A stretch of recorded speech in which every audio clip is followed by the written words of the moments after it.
It felt like a cruel joke from fate itself. Ennio Tarantola spent a long time bunking in hospital after that famous battle on October 14th, 1942, when he was searching for George Berling above Malta. But as soon as he recovered, he received terrible news. His entire group was being transferred to Sardinia. No way he could fly to Malta from there.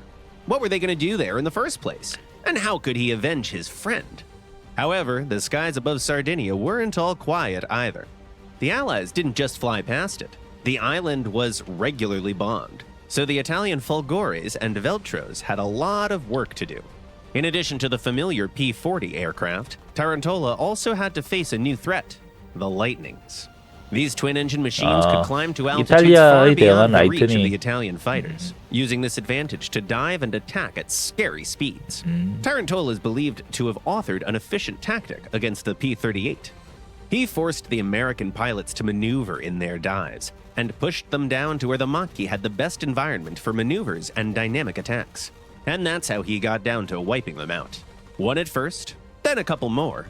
Still, he maintained the hope to meet a Spitfire in the skies, as he stated in his memoirs later. Or rather, the Spitfire. How could he have known that his curses for Berling managed to reach the target? The Canadian pilot also suffered injuries in that October 14th battle, so he was evacuated from Malta.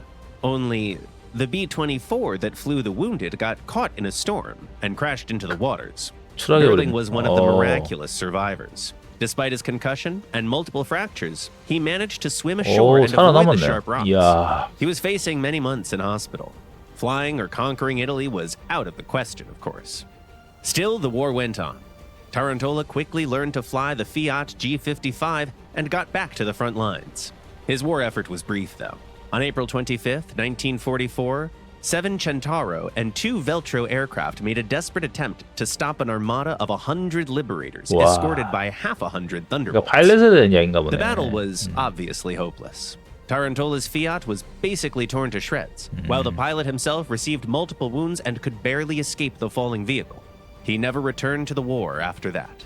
That seems like the end of the story, right? Peace finally came, old grudges were forgotten and buried deep.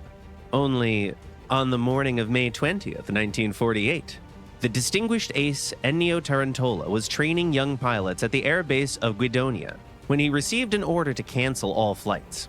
An aircraft crashed in Rome, reportedly catching fire soon after takeoff. Little else was known. The aircraft was piloted by some Canadian guy named Berling. They say he fought in Malta and was an aerial prodigy, but also a repeat disciplinary offender, daredevil, and troublemaker. The Royal Air Force didn't want him in peacetime, and his civilian life was so miserable he once resorted to selling newspapers in the Montreal streets.